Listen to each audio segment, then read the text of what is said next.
ते हृदयातलं स्थान अधिक बळकट व्हावं. मंगेशच्या कर्तृत्वाला आपल्या सर्वांना बहर आणायचा असेल किंवा अजून या क्षेत्रामधलं अत्यंत पारदर्शक अशा प्रकारचं काम तुम्हाला बघायचं असेल तर येणाऱ्या 7 तारखेला आपण सर्वांनी धनुष्यबाणाला मतदान करावं ही विनंती घेऊन मी आपल्या समोर या ठिकाणी उभा आहे.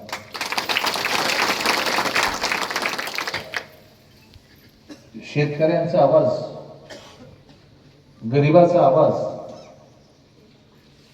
अडल्या निडल्यांचा आवाज, सामान्य माणसाचा आवाज हे कोणी ऐकत नाही असं म्हणतात. आणि अशातच ज्या पिढीतून मंगेश येतो त्या पिढीबद्दल तर लोक आता फार काही चांगलं बोलत नाही, कारण की आजचा तरुण हा स्वतःच्या पलीकडचा दुसरा विचार करत नाही. याला अपवाद मंगेश आहे. तो स्वतःचा विचार करत नाही, परंतु इतरांचा विचार करतो. माझ्या शेतकरी बांधवाला विहीर शासनाच्या योजनेतून मिळत असेल तर त्याला पैसा देण्याचं काम पडलं नाही पाहिजे, हा विचार मंगेश करतो. शासनाच्या सर्व योजना आपल्या घरापर्यंत येऊन पोहोचल्या पाहिजेत, हा विचार मंगेश आपल्यासाठी या ठिकाणी करतो. आजकालच्या या स्वार्थी आणि हपापलेल्या युगामध्ये अशा प्रकारचे तरुण बोटाच्या हाताच्या बोटावरती मोजणं एवढे शिल्लक आता राहिलेले. मी समाजातलं बोलत नाही, मी या क्षेत्रातलं बोलतो. जे सामाजिक आणि राजकीय क्षेत्रामध्ये काम करतो त्यांच्याविषयी मी बोलतो. मग अशा प्रकारची माणसं पुन्हा राजकारणामध्ये येत असतील आणि अत्यंत मोकळे मनाने तुमचे प्रश्न घेऊन आपल्यासाठी लढा उभा करत असतील तर तेवढीच जबाबदारी आपली सर्वांची आहे की अशा या तरुण आणि होतकरू ज्यांच्याकडे समाजाच्या अपेक्षा अशा तरुणांच्या पाठीमागे उभा राहण्याची निश्चितपणे आपली तेवढीच जबाबदारी आहे. मला पूर्ण खात्री आहे आपले सर्वांचे चेहरे सांगतात, आपले सर्वांचे टाळ्या, आपल्या सर्वांचा उत्साह या ठिकाणी सांगतो की अजूनही चांगल्या लोकांच्या पाठीमागे उभा राहण्याची दानत हा समाज, मानवी समाज हा विसरला नाही. मंगेशचं एक आंदोलन तुम्हाला मला आठवतं. टावरवर चढण्यापासून तर अधिकाऱ्यांच्या टेबलावरती पैसे फेकण्यापर्यंत, तिथपासून तर डफळं वाजवण्यापर्यंत ही आंदोलन मंगेशने स्वतःसाठी काही मिळावं यासाठी नाही केलं. म्हणून की तुमच्यातल्याच कोणाला तरी न्याय मिळावा, तुमच्यातल्याच रखडलेल्या कामाला गती यावी या उद्देशाने पेटलेला तरुण हा तुमच्या पुढ्यामध्ये उभा आहे. काय करायचं ते तुम्हाला ठरवायचं,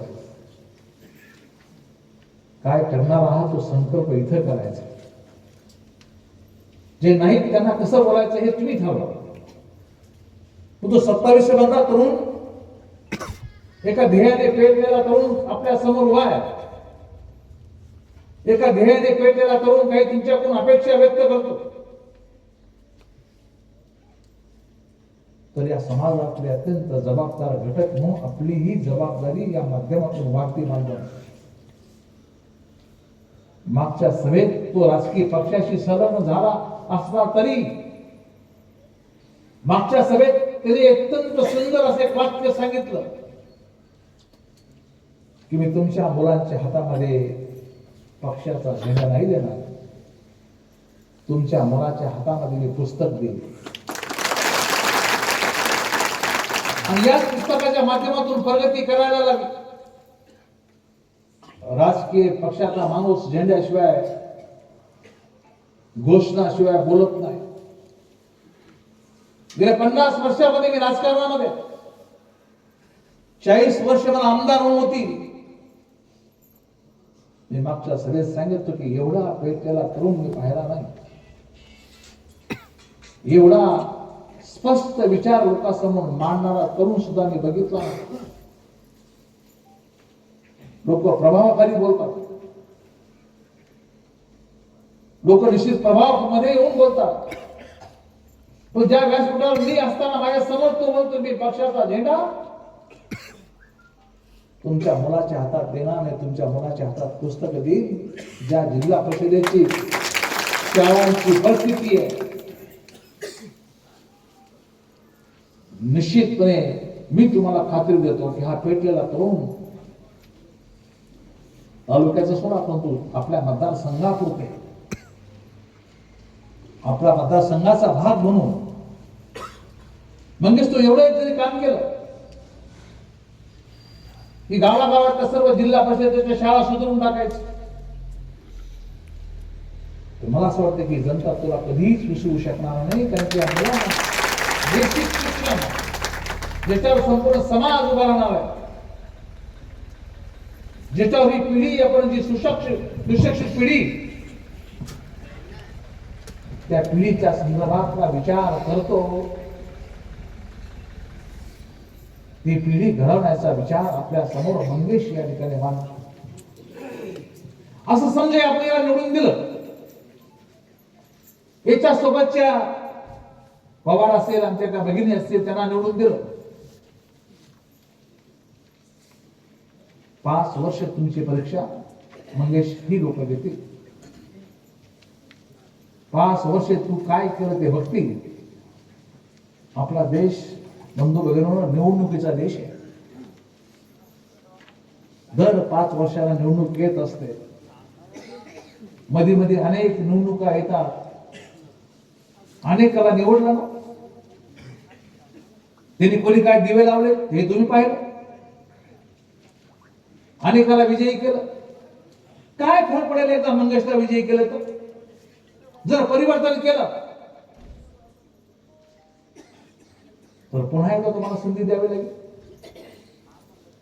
नाही आपल्या इच्छेप्रमाणे करू शकला, काम आणि मनगट धरून हाकलून द्या, पण त्याला संधी तर देऊन बघा. त्याचा नावाचा विचार तर करा तरुणांना. मंगेशचं काही बरं वाईट या निवडणुकीत झालं तर ते मंगेशचं नाही होणार, या सर्व तरुणांचं होणार आहे.